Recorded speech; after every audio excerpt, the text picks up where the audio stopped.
पिंपरी चिंचवडमध्ये प्रचाराची रणधुमाळी सुरू आहे। इथं भाजप आणि राष्ट्रवादी काँग्रेसमध्ये जोरदार टक्कर आहे।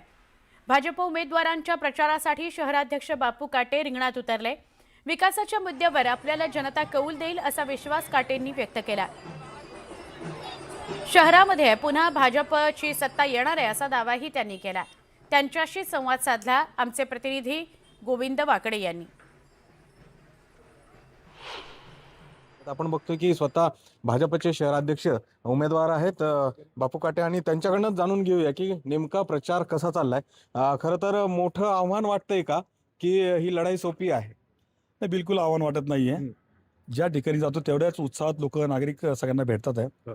नागरिकांमध्ये पण उत्साह आहे। 2022 नंतर खरं तर 4 वर्ष झालं ही संपूर्ण बॉडी डिझॉल्व होऊन, आणि नागरिकांमध्ये एवढा उत्साह आहे की कधी एकदा 15 तारखेला बाहेर पडून 16 तारखेला या महानगरपालिकेमध्ये भारतीय जनता पार्टीची सत्ता आणण्यासाठी नागरिकच उत्साह आहे। पण मग काय असं वाटतंय की तुम्हालाच जनता साथ देईल, काय कारण असेल? खरं तर मी आता गेले 8 दिवसापासून जनतेमध्ये फिरतोय। लोकांच्या मनामध्ये एकच भावना आहे की पार्लमेंट ते पालिका जर एक गव्हर्नमेंट असेल तर जे मोठे प्रोजेक्ट या शहरामध्ये यायचे ते चांगले प्रकारे ते प्रोजेक्ट येतील। त्यामुळे लोकांमध्ये पण लोकांना विश्वास आहे की हे सगळं शक्य कोण करू शकतं? भारतीय जनता पार्टी करू शकते। एवढं आपण पाहता की एवढ्या उत्साहात सगळे नागरिक रस्त्यावर येतात, सोसायटीमध्ये येतात, रोडवरती पाठीमध्ये येतात। त्यामुळे मला पूर्ण विश्वास परवा अजित पवारांनी प्रचंड गंभीर स्वरूपाचे आरोप केलेले आहेत भाजपच्या कारभारावर, आणि आता एकंदरीत बघितलं तर आपल्या जे वरिष्ठ नेते आहेत तेही यायला सुरुवात झाली। त्या आरोपाला काय उत्तर असणार आहे आणि कशा पद्धतीने बघताय? खरं तर आरोप हे निवडणुकीच्या कार्यकाळात होणार आहे। या आरोपाला उत्तर आमच्या विकासाच्या मुद्द्यावरती असणार आहे।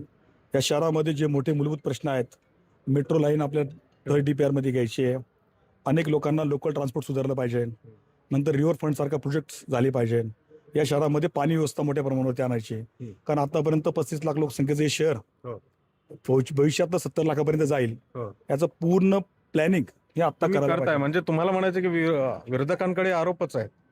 शेवटी आता पहा, ज्यावेळेस आरोप होतो, एक निवडणूक म्हणून आरोप होते, पण भारतीय जनता पार्टी फक्त विकासाच्या मुद्द्यावरतीच निवडणूक लढणार आहे। पण मग कोण येणार आहेत, कशा पद्धतीच्या बापू सभा असणार आहेत आणि काय एकंदरीत चित्र असेल? आपण सगळ्यांनी पाहिले की प्रत्येक निवडणुकीमध्ये भारतीय जनता पार्टी ही सेंट्रल पासून तर ग्राउंड लेवलपर्यंत सगळे आमचे नेते उतरत असतात। याच्यामध्ये 2 दिवसामध्ये स्टार प्रचारक म्हणून ज्यांची यादी आमच्यापर्यंत येईल त्याच्यामध्ये केंद्रातले काही मिनिस्टर असतील, या राज्याचे आदरणीय देवेंद्र भाऊ हेही पिंपरी चिंचवड शहरासाठी वेळ देणार आहेत। त्याच्यानंतर आदरणीय बावनकुळे साहेब असतील, आदरणीय गिरीशजी महाजन साहेब असतील, आणि आपले संपर्क मंत्री आदरणीय चंद्रकांत दादा पाटील दादा असतील, असे बरेच मंत्री या शहरामध्ये येणार आहेत। त्यामुळे येत्या 8 ते 10 दिवसामधलं वातावरण आणखीन वेगळं हे भारतीय जनता पार्टीसाठी असेल। आणि त्यामुळे आपण बघतो की भारतीय जनता पार्टीची पूर्णच्या पूर्ण फौज जी आहे ते या महानगरपालिका निवडणुकीमध्ये आपल्याला उतरलेली बघायला मिळणार आहे। जर्नलिस्ट सुरज पाटील, गोविंद वाकडे, न्यूज 18 लोकमत, पिंपरी चिंचवड। पिंपरी चिंचवडच्या प्रभाग क्रमांक 16 मध्ये निवडणूक प्रचाराला चांगलाच वेग आलाय। रविवारी सुट्टीचा दिवस आहे, त्यामुळे शिवसेनेच्या उमेदवारांकडून रविवारी जोरदार प्रचार केला गेला। किवळे गावातील मारुती मंदिरात प्रचाराचा नारळ फोडण्यात आला। घरोघरी मतदारांच्या गाठीभेटी घेतल्या गेल्या। यावेळी मतदारांनी जागोजागी 4ही उमेदवारांचं औक्षण केलं। विजयी होण्याकरता त्यांना आशीर्वाद दिले।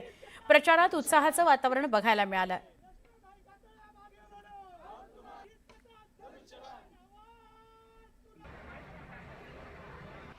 बरेच ठिकाणी आपल्या स्ट्रीट लाईट्स नाही तर नक्कीच पुढे भविष्य काळात अशा प्रत्येक ठिकाणी आपल्या जे स्ट्रीट लाईट्स बंद पडलेले आहेत ते आपण नक्कीच दुरुस्त करणार आणि अजून आणखी संख्या वाढवणार स्ट्रीट लाईट्सची, जेणेकरून महिला सुरक्षित वाढेल आणि ठिकठिकाणी कॅमेरे देखील लावणार जेणेकरून महिला या सुरक्षित राहतील। बातमी डोंबिवलीतून आहे। डोंबिवलीमध्ये काही प्रभागांमध्ये युतीमधील भाजप आणि शिवसेना या 2 पक्षांमध्ये लढत होणार आहे। या प्रभागामध्ये मैत्रीपूर्ण लढती होतील असं भाजपचे कल्याण जिल्हाध्यक्ष नंदू परब म्हणाले। या ठिकाणी अंबरनाथ पॅटर्न राबवला जाईल असा थेट इशारा नंदू परब यांनी दिला।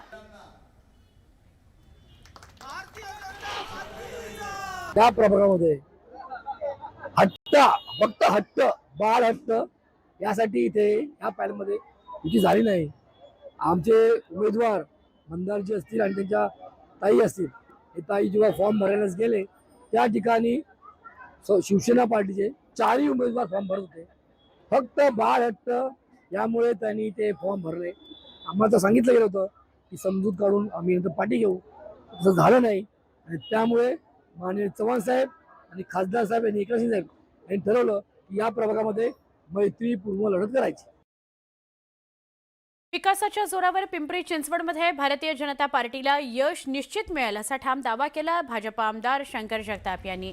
प्रभाग क्रमांक 16 मध्ये भाजप आरपीआय युतीच्या उमेदवारांच्या प्रचाराकरता ते गेले होते. त्यावेळेला पत्रकारांनी त्यांना प्रश्न विचारला. उत्तर देताना आमदार जगताप यांनी हे भाकीत केलं. राज्य आणि केंद्रात भाजपची सत्ता आहे. विकास कामांच्या बळावर पुन्हा एकदा महापालिकेत सुद्धा भाजपचं पारडं जड राहील असा विश्वास त्यांनी व्यक्त केला.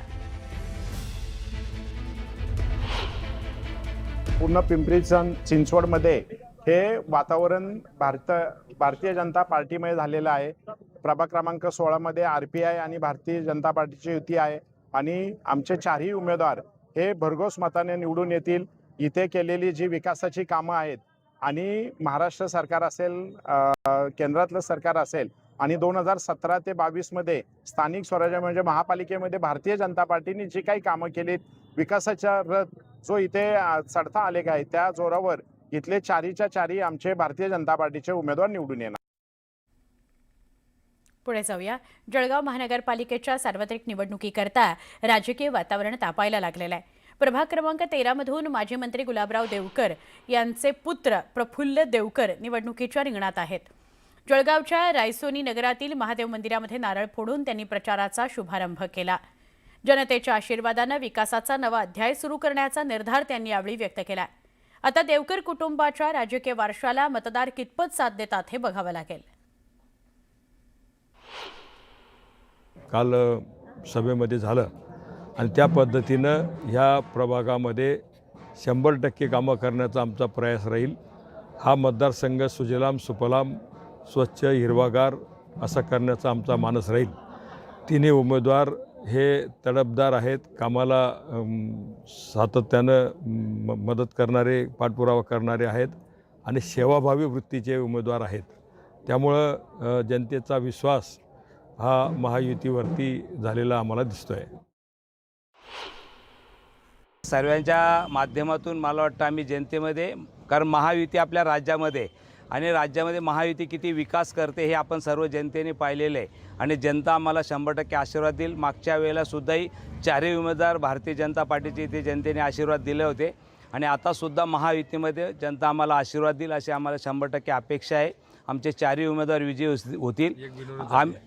त्याच्यातले 4 पैकी 1 बिनविरोध झालेले